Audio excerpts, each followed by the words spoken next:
Oh, fuck, I hated this game so much. Obviously, I'm a Packers fan. You all know that. I stayed up till 4 a.m. to watch this game, and I thought we were going to win until about 3:45, and then we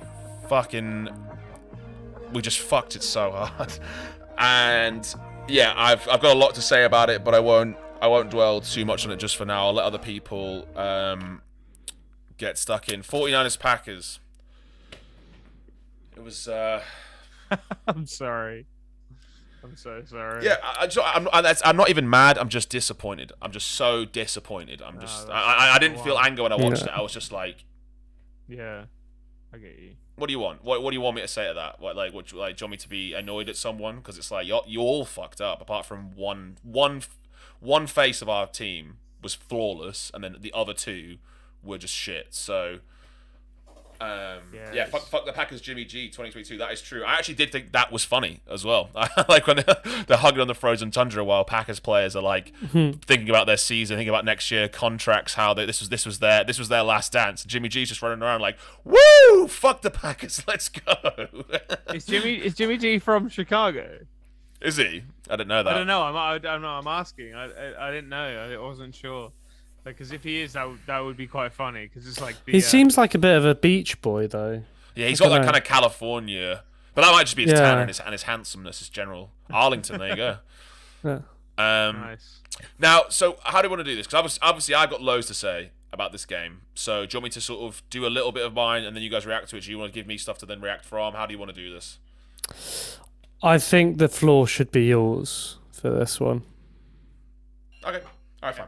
Good, man. I've separated it into. into. What we gotta say? I've separated it into a number of areas, and as resident listeners of our podcast will know, that when stuff annoys me, I tend to get quite annoyed and quite impassioned, and I'm going to try and remain as calm as I can. And the first step into doing that is I've listed the positives from the game. Positives to take away from the game on Saturday. It's not a very long list, so it's going to get nasty pretty shortly, but there were some positives. I really like Joe Barry. I think we found our defensive coordinator. I thought it was the first time in a long time that our defensive front seven were fully fit, and they were excellent. Our defense in general was excellent. Up until the game-losing field goal, it was only responsible for 3 of the 49ers points. We didn't allow any touchdowns for the 49ers offense at all. I thought as much as Deebo Samuel had a pivotal role at the end of the game, for the most part, he was a non-factor. And a lot of the stuff that I was anxious about watching a team like Dallas play, the 49ers, where I was like, it wasn't that I was like, oh, Dallas are really bad at this. I was like, you know what, the 49ers are carving Dallas up in a way that I can really see them doing it to Green Bay. So throughout that game, I was like, this is actually a really great defensive performance. I thought Eric Stokes looked great. I thought, all-pro middle linebacker Devondre Campbell, what a steal he was. I thought he had another fantastic game. Zadarius Smith getting a sack in his first game back.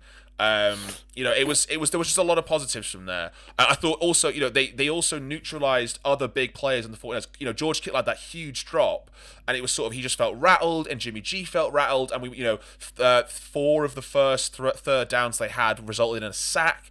There was a lot of positives to take away from the defense. Unfortunately, they're the only positives I could take from that game. The rest of the Packers team were fucking garbage. They were the most garbage sack of waste of time I've ever seen in my life. What a shit game. What a fucking shit game. From the offense, from the special teams, some of the coaching decisions were bollocks. It was just so bad.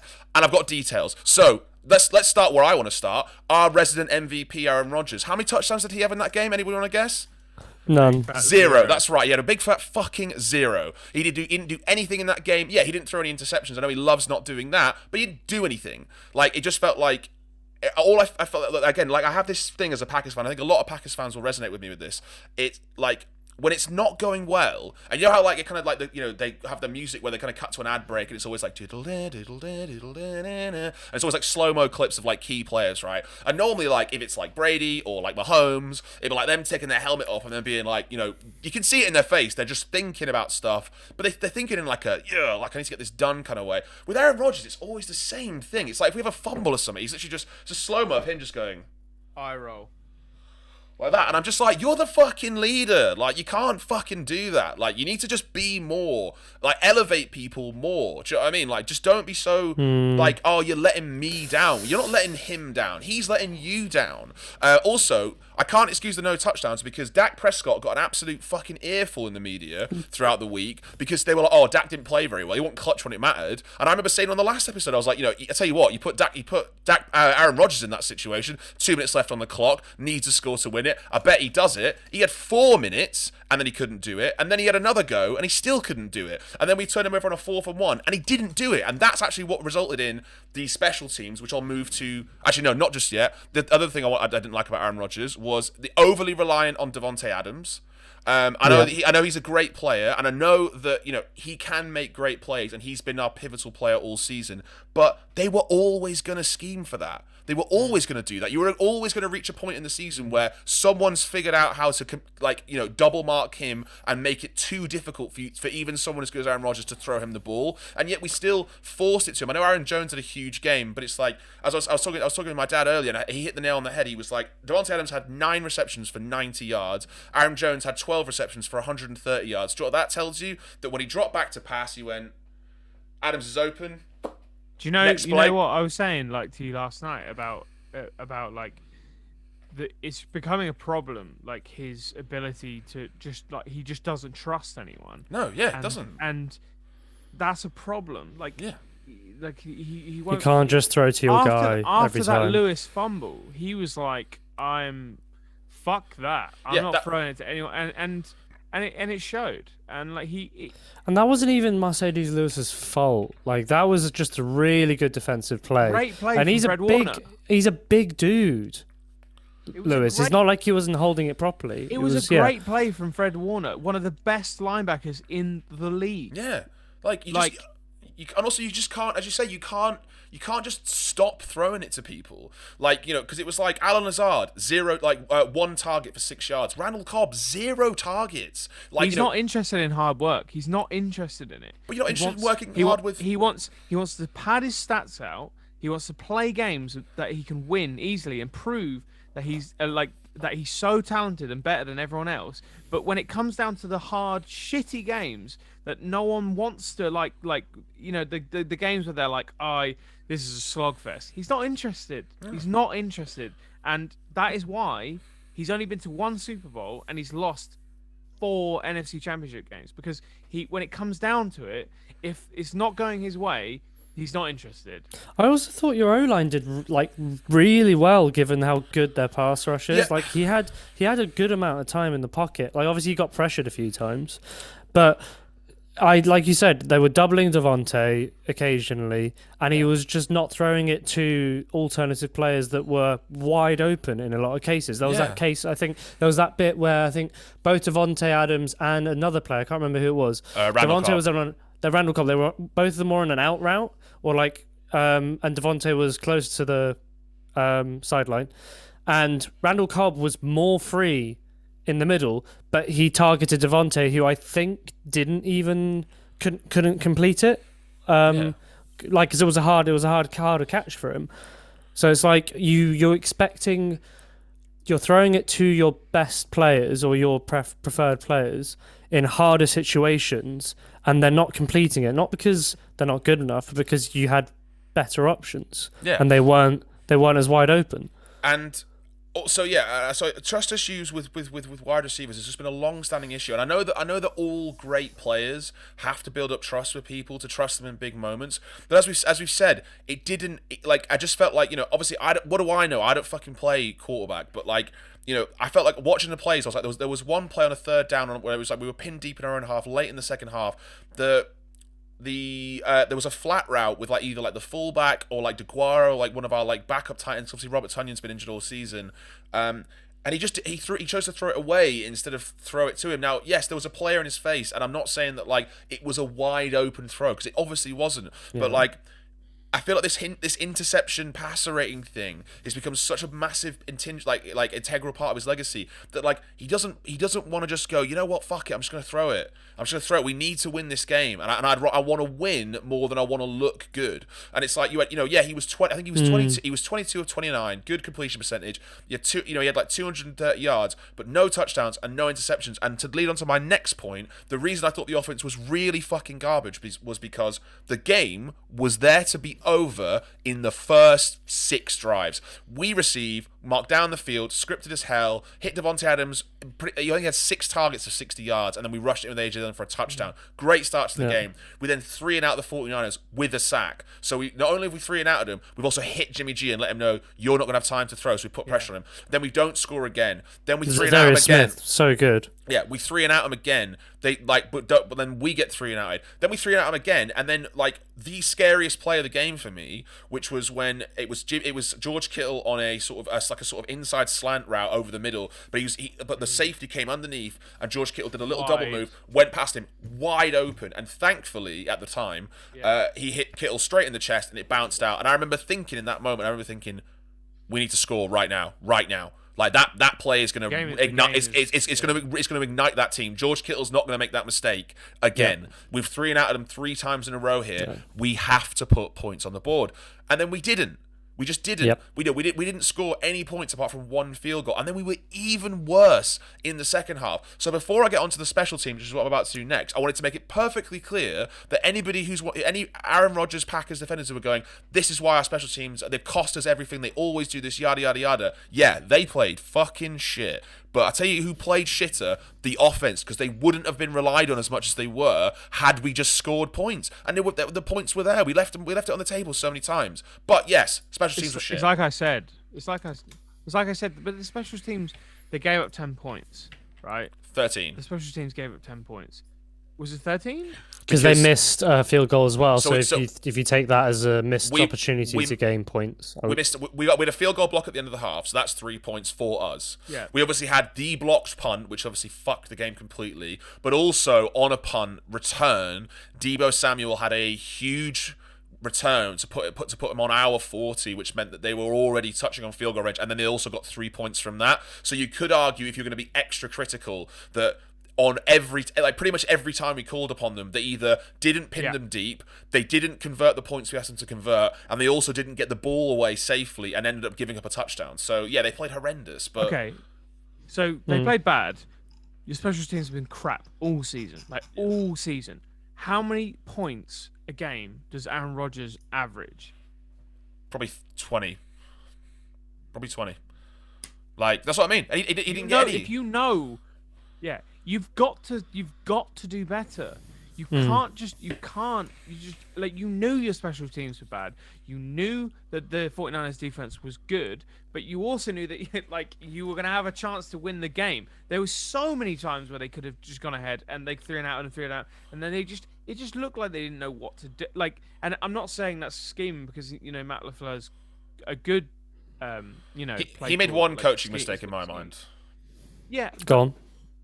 All that was, because I was going to say after Nathan finished his point, but all that was obviously we activated Jair off of IR for that game, and Jair Alexander is our best cornerback, 100%, no question in there. But there was a third down late in the second half. I think it was just before it was the drive where they got to 4th and 1, and then they went for it, and we stopped them, which is what ended up resulting in our drive that resulted in the blocked punt. So it didn't massively affect the outcome of the game, but I just thought it was bizarre, because I was trying to watch the defense and trying to keep an eye on all the people that were coming back from injury and stuff like that, and I was like, I'm not seeing Jair yet. I was like, is he not right? Or I was like, I wonder if he must just not be feeling it, and they just don't want to chance him in.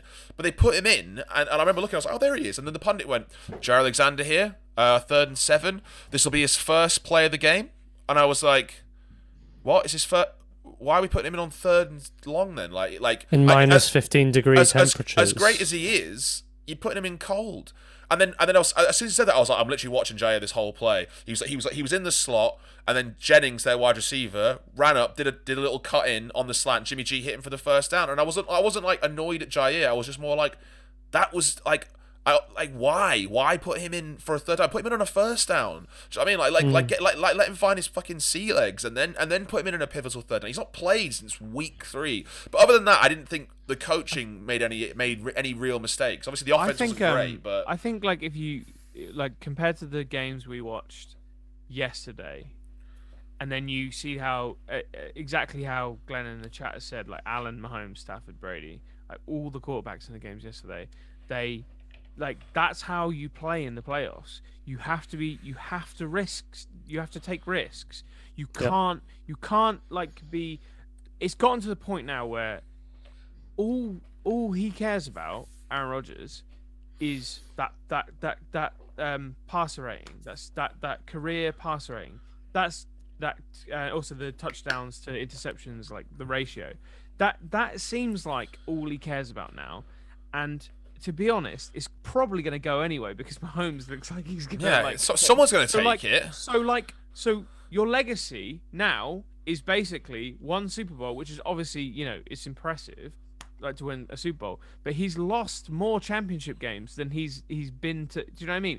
He's lost so many championship games, and like you said, what was the stat you said yesterday about his playoff wins versus his losses? He's so if you factor in the first Super Bowl he went to, he's 11-10 as that's his postseason record. I double checked it, but if you think about it, he was a wild card team in the Super Bowl year he won it. So that means he won the wild card game, the divisional round, the NFC Championship game, and then he won the Super Bowl. So 4 of his 11 wins came in that Super Bowl win, his first time he went to the playoffs.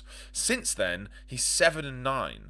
And that's 7-9 in a follow-up 15-1 season where he was the number 1 seed. He's obviously not been the number 1 seed every time he's gone to the playoffs, but he's been the number 1 seed 3 more times, which means that he's had to play 1 less game than everybody else 3 separate times. All of them at home. All of them at home at Lambeau. And before last year, the narrative was, oh well, 1 home playoff game is fine, but it certainly isn't the NFC Championship game at home. Imagine if Aaron Rodgers had the NFC Championship game in Lambeau, surely he would win it then. Well, last year we didn't win it, and then this year we got fucking knocked out in the divisional round. So this home, and also we were undefeated at home. That was our first home loss. So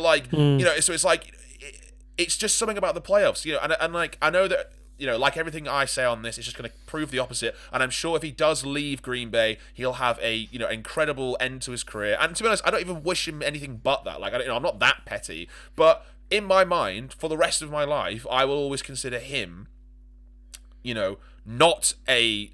He's a regular season all-time great. If anyone wants to talk about Aaron Rodgers being the greatest of all time, I will agree with that statement if we limit it to exclusively the regular season, because he's not even as good as Joe Montana won more in the postseason. Terry Bradshaw won more in the postseason. Do you know what I mean? John Elway went to more Super Bowls than he did. Steve Young went to. Did he win one? Did he win one on his own? He did. But you know what I mean? Eli Manning won more Super Bowls than he did. Peyton Manning has won more at different teams. So we'll have to see. But currently. And the thing is, what annoys me is it's like I saw a tweet the other day that was just really damaging, where it's all it said was the Packers have had 30 years of uninterrupted Hall of Fame QB talent play, and we have 2 titles. 2. Yep. That's mental. Like two Super Bowls and 3 Super Bowl trips. It's not even like we went to the Super Bowl every other year and we just got really unlucky. Do you know what I mean? The Bills, Jim Kelly in 4 years went to more Super Bowls than Brett Favre and Aaron Rodgers did combined over a 30-year span. That's disappointing. I'm disappointed as a Packers fan by that. That's just shit. How is Jim Kelly remembered? How is Jim Kelly remembered versus how you imagine Aaron Rodgers is going to be remembered? Yeah. No one excuses him. No one goes, oh, poor Jim Kelly. His team was shit. If only he had a better team. He went to 4 Super Bowls. Yeah. And arguably he shouldn't. Arguably you should be like, such a talent, that team as well, to get there 4 years in a row. Yeah. So I don't know. It's just it's not good. It's not good. It's not a very. I mean, to be honest, I know he's an amazing player, but to be honest, at this point, I imagine him leaving and you'd be glad to be gone, the drama to be just gone. Yeah, I think So the last thing I want to say before I move to that is just so people know I'm not bitter. I also am acknowledging the 49ers defense did play really well, and the 49ers offense and Jimmy G, when he needed to, put his team in a position to win it, and Aaron Rodgers didn't. So Jimmy G played better than Aaron Rodgers did in that game, in my opinion. Just so people aren't thinking that the 49ers played terrible and we beat ourselves. They beat us, but we fucking certainly made it easy for them. Anyway, moving on to that. Yes, what happens now? Obviously, Aaron Rodgers has spoken a lot about. There's been a lot of quotes from him in the post-game interview and stuff like that, and a lot of people were surprised by the fact that he was like, "I'm not." He's like, "I'm not doing a rebuild. If I'm going to keep playing, I'm not doing a rebuild," which is weird because what quarterback speaks like that? Like, do you know what I mean? Like Brady's post-game interview after he lost to the Rams was not, "I'm not sticking around for a rebuild." Do you know what I mean? I'm pretty sure he'll have said something like, he'll just spoke about the game and the sort of the details and just moved on and just tried to be like, "Look, it's just a diplomatic answer. It's the last thing I have to do for the press for this season for my team. I'll just say whatever I need to say and then get out of it." Whereas Aaron Rodgers, as always, made it his business to sort of leave a little paper trail of information, right? And because he did that, I had a look at what our next 2 years looks like in terms of the cap and in terms of what contracts are coming up. And Agents. I'll go into that in a second, but before I do that, what I will say is I think not only does Aaron Rodgers want to leave, I think he's going to leave. And I think he's right to, in a weird way, for his own career. So, first point, we're 38.7 million. Joe Throgan, incredible gun. 38.7 million over the cap, which is the second worst in the league behind the Saints. And actually, what's interesting about that, when I read that stat was the Packers in the last 3 or 4 years actually reminded me of the Saints the 3 or 4 years prior to that with Drew Brees, where they were always the number 1 seed and they always got one and done in the playoffs or got to the NFC Championship game and lost. And it feels like that. It just feels like we built this loaded roster and it was just like we were the best team every year. Everyone was like, we're unstoppable. And everyone was sort of like, are you though? And then when it counted, they weren't unstoppable. They were very stoppable. So we're paying for that now. We've built this loaded roster and now we're 40 million over the cap. So, and that's before we sign anybody. So the players that are coming up for contracts this year alone, our entire wide receiving core, apart from Randall Cobb, so Devontae Adams, Alan Lazard, Marquez Valdes-Scantling, Tyler Lancaster, our starting defensive tackle, who is good, Rasul Douglas, who we signed off the practice squad this year, but he was essential this year, not just because Jair Alexander was injured, but because he had game-winning interceptions, so he needs to be re-signed. Robert Tonyan, who was injured from the Cardinals game onwards, but he's he's our starting tight end in my eyes. He's going, and Kevin King, which I'm fine about. And then so you've got all that stuff. Then in 2023. If we manage to keep any of those players, so think about chances are we're not going to keep. There's no way we're going to keep Devontae Adams. Certainly if Aaron Rodgers goes, we're probably not going to be able to keep. Alan Lazard is going to want a contract. So is MVS. All those guys are going to want fairly decent contracts, but some of them will be on the cheaper side. So you might make that work. So let's say we manage to, if super optimistically, we keep everybody but Devontae Adams. Yeah. Contracts up in 2023. Rashawn Gary, Jair Alexander, Preston Smith, Zadarius Smith, Adrian Amos, and about a third of our starting offensive line. So there's absolutely no way we're going to keep any of those. Or if we are, it's going to be, it's going to be, the nucleus of that team is going to be gone, and it's going to be so difficult to replace them. So if Aaron Rodgers wants to leave and he knows all that, then that I have no problem with. And to be honest, as Nathan said, I'm sort of just ready to do that. I'm ready for that to happen. I just think he's obviously not happy now. He's not been really happy since the Jordan Love trade, and it's always had this kind of big question mark over it. So it's just sort of, I think what I would want from this situation, which is the last thing I'll say, and I'll let you guys sort of give your thoughts on it, is I think Rodgers should leave.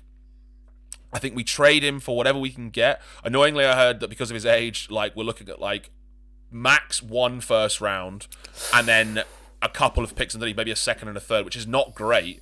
But that doesn't sound great. We'll have to see how badly people want him. Basically, you get rid of his wage though. Absolutely, well. And to be honest, I think everybody who needs a contract, who isn't insanely young and almost irreplaceable. So the people I'm referring to are people like Jair Alexander, Devontae Adams would be in that bracket, but he needs it now. And we can't even afford to franchise tag him, so I just don't think that's going to happen. I just don't think we're going to keep him. Certainly, if Rodgers leaves, which is part of my plan anyway, he's obviously not going to stay. He's going to go with him at least. Yeah, I think. I don't know if he'll go with him, but he'll go. I guess he'll go. Yeah. There's going to be a line of teams I do want Devontae Adams. Yeah, he's looking to be the highest paid wide receiver in the league, which is it currently sits at about 25 million plus. So it's like it's a team's gonna need cap space to pay for him anyway, which I think the Broncos do have. But like we'll have to see that. Also, ideally, I want him to go to the Broncos, not because I'm petty, but if you're sick of playing in Green Bay and you're sick of being mistreated, then that's absolutely fine. Go to the great Broncos team and try and beat Patrick Mahomes twice, Justin Herbert twice, Derek Carr twice, and try and get out of the AFC with Joe Burrow, Lamar Jackson, and any other great young QB. Have a blast in that division. Josh Allen. I hear that Derek Carr might be on the trading block. Mate, I'll take him. Really? Would you take him in Green Bay? So yes, on the player caliber alone. However, we drafted Jordan Love, and if we don't start him this year, that'll be 3 years since we drafted him, where we just have no idea That's what he's a failure. like. That'll be a failure of your choice. If we just make him wait 3 years, he's not going to be good. And also, why trade for a quarterback with a big cap when cap is our issue? So as part of this plan, I say we get rid of everybody who is really, really good and a really famous name, but isn't irreplaceable. Zadarius Smith is fantastic. I think he's replaceable. Preston Smith. One of those two will be able to keep, and I reckon it'll be Preston Smith because he'll be cheaper than Zadarius Smith. I think Rashawn Gary has proven that we don't even need Zadarius Smith, and he's young, so I would try and pay him to sort of keep that in. I would also pay Tyler Lancaster because, again, won't be that expensive, and we've still got Kenny Clark locked up, so that means if we lose all of those, we'd still have a fairly formidable defensive front. Joe Barry's scheming, which will make it more effective. If we pay Jair Alexander, because I think we have to pay him again as well, or we pay Rasul Douglas and go, Eric Stokes, you're our number one corner now, and we roll the dice on him being as elite as Jair. But ideally, in my situation, we would keep Jair Alexander, and ultimately, we would shift the image of our team from a finesse offensive firepower team to similar to what, as much as I've said it's ineffective for the time being, a Patriots, Titans defense. We've got AJ Dillon, Aaron Jones locked up. We build that kind of team like they've done for Mac Jones and let him develop and thrive. As much as it sounds negative to say this as a fan, it's like, I think worrying about winning a Super Bowl or competing in the playoffs, not what we should be doing. We need to completely fix all of the mistakes we have at the team at the moment, like terrible cap, like a bad. I wouldn't say our culture's terrible, but it's like it's built around Rodgers and his toxicity it's kind of spread all through the team for my liking. So I just think, like, don't worry about trying to win a Super Bowl. It's not going to happen. So just don't bother with it. Just try and make sure you nail your drafts, rebuild the team, and get yourself set up to where you were in a situation where, like we were when Aaron Rodgers won his first Super Bowl, young quarterback, rookie contract or a small contract, and a great team, top 10 defense, and a couple of offensive weapons that a young rookie QB, hopefully that being Jordan Love, so it's not a waste of a pick, can build into. Yep. Obviously, I'm interested to see how LaFleur will do without him. But yeah, it's not looking good. And he'll have had at least 2 seasons to try and start scheming around Jordan Love. So I don't think he'll be unprepared next year. He really doesn't want Rodgers to leave. In the sense of no, and well, of course he doesn't. I mean, yeah, he's MVP caliber when it doesn't count. Well, for most of the season. Yeah. So harsh but true, though. Harsh but true. Epson chat for Rodgers' player performance. And question from Gordon in chat: Rodgers to the Titans. Just want to reply to that, and I would just say a hard no, purely because they've already paid Tannehill. I don't think they could. Yeah. Sorry, Sam. You really think that he would go to the Bears? I think even if we offered him to the Bears, he would just be like, "No, I'm not going." He would just retire on the spot. I think. Now that's not a dig to the Bears. He hates you. He hates you so much with everything in you. He hates the Bears. Wait, is he saying that he'd go to the Bears? I thought he was just saying the Bears are going to win the NFC North. Oh. Yeah, I mean, potentially. If you get the right coach, you guys are now the best set up. He does hate everything, Glenn. You're right. He does hate everything. Apart from ivermectin. I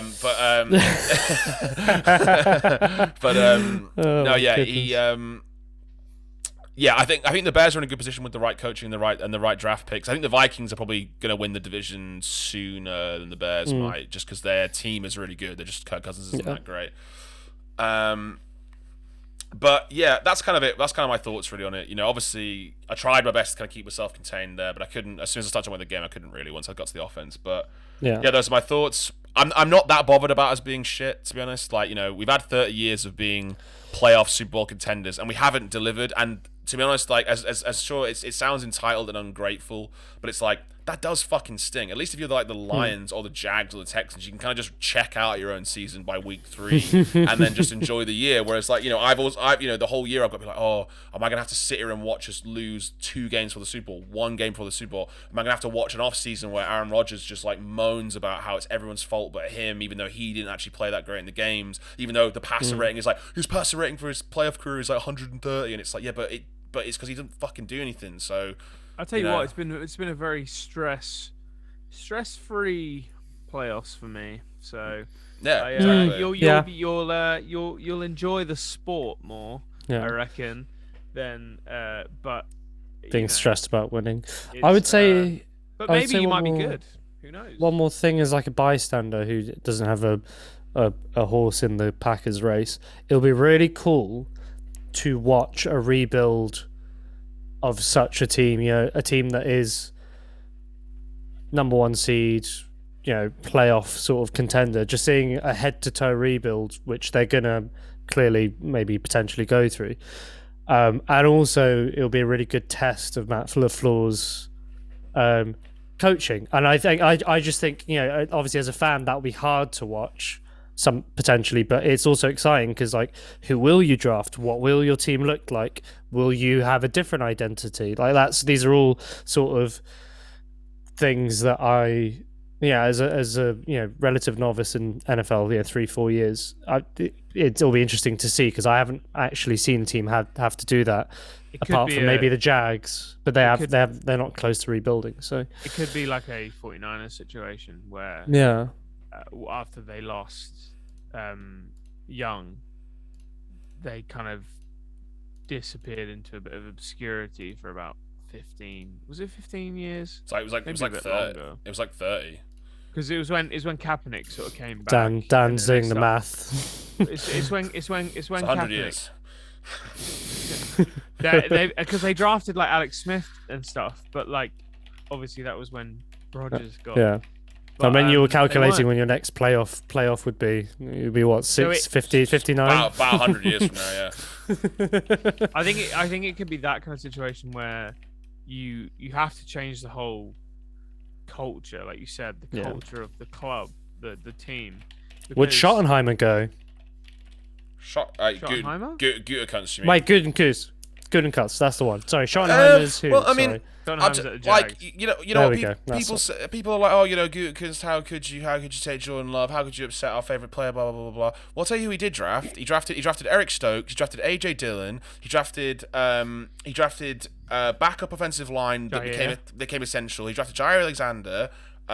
You know, we went out and signed Rasul Douglas. We went out and signed, we went and traded for Devondre Campbell, who was an All-Pro, who was the All-Pro middle linebacker. Yeah, we drafted Josh Myers, who was who would have been our starting center had he not got injured for half the season. So this whole, he doesn't give him what he wants. You know, he went out and got Randall Cobb. You know, and he went out and got him a team that finished 13-4. You know, and yes, it's not all on Aaron Rodgers either. You know, as much as like Aaron Rodgers pisses me off, the only reason I'm extra harsh on him is because I just think too many people give him the benefit of the doubt. People talk about, oh, you know, Brady always gets this, like, you know, everyone just doesn't criticize him when he deserves to be criticized. It's like, neither does Aaron Rodgers. I mean, sometimes they criticize him for the wrong reasons. You know, I think shitting all over him in the media just for not lying about, like, for not being honest about his vaccination thing, like, you know, that deserves criticism, but only for so long. But like, he's a great player, but he's not a great postseason player. He isn't. Like, you know, so, you know, you can, to me, it's just, he deserves to be criticised, and Gutekunst did his job. He did draft, and you know, and if you don't think about Aaron Rodgers' feelings, he traded up to draft a replacement quarterback around the time he knew that Aaron Rodgers was either going to be traded or want to be traded anyway. So now we already have that in place. Imagine if we didn't have Jordan Love right now. If we had nobody, like it would be a lot worse situation. You know, like if anything, he did his job. Like you have to have a contingency plan. It's a business at the end of the day. Like, it's a business, and they have to have a plan, especially if someone like Aaron Rodgers is going to be, like, throwing his weight around about how this and that, and like threatening to leave at the end of every bloody season. Like, because this happened at the end of Mike McCarthy's stint as well. He was like, I'm not happy, all this kind of stuff. Like, they probably drafted because they were like, oh, he wants to leave, and he probably wants to go, and he's probably going to demand a trade. So it's what you do. Like, you're not going to like go, oh, we're going to sell Aaron Rodgers and then figure out what we're going to get quarterback. You got a team that's good enough to win. Like now, like. But back then, like, you know what I mean? I know obviously you got loads of free agents, but like back when they drafted Jordan Love, like the team was good. It was good, and they were drafting people in. So it's like obviously they're gonna have a contingency plan rather than trading away Aaron Rodgers and then bringing someone else in who has a massive contract. Like, build a better team for a rookie quarterback contract. So the whole him getting annoyed, like, it just kind of adds to the whole. His mindset of him feeling like he's above everyone else.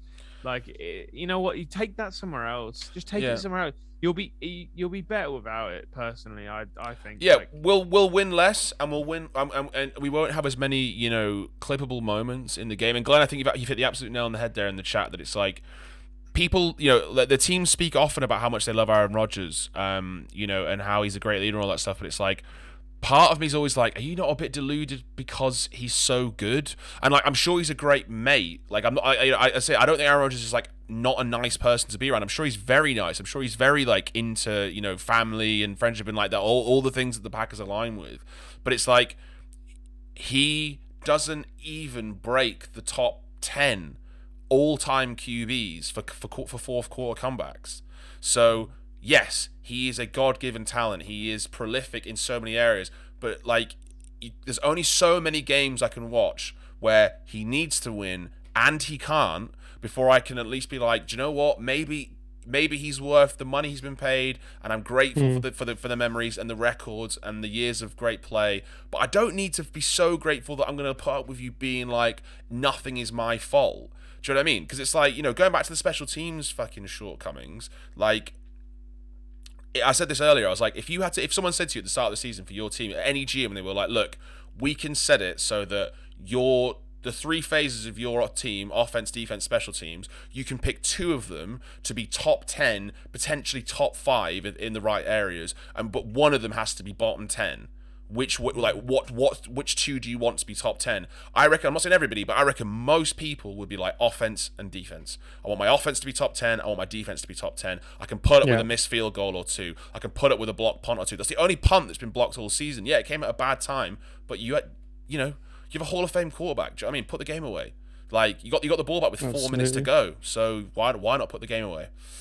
Anyway, that's about all I can say. We're fucked financially. I'm not that fussed about how the offseason plays out. I'm just going to try and keep my head down and look for positives. Apparently Nathaniel Hackett's made the finalists, the shortlist for the Broncos job, which is obviously a bit sus. So, because him and Aaron Rodgers have been best mates for yonks. So, like, maybe the Broncos are lining up all the pieces they need to get Aaron Rodgers in. And if they do, great. Just give us a first, at least a second, and potentially a future first, and then have him go for it. We ready to move on? Any final thoughts? I think you got it. You got it. I think there was one last thing. Do you remember that first season where I started fully getting into the game? Yeah. And there was one game where I was like, "Why is Aaron Rodgers just checked out?" Yeah. Like, just fully checked out, and like, it's just one of those things that we've consistently seen, I guess, and partially saw on the weekend. Just wasn't quite with it. Wasn't quite there. Yeah, didn't look as invested. And I can't comment on how invested he was in the game, but I saw his face at the end, and I saw his energy, and it just wasn't as. It's just, Brady had the same thing, but like, Brady's got 8 Super Bowls. Do you know what I mean? It must be really hard for him to like be that bothered. Like, his legacy's not really affected by the loss on Sunday at all. Hi, thanks for watching Inside the 5. We go live on Twitch every Monday at 8 PM, and we have an audio podcast that comes out on Sundays. Check out the links below, or if you're interested, watch more of our videos. See you soon.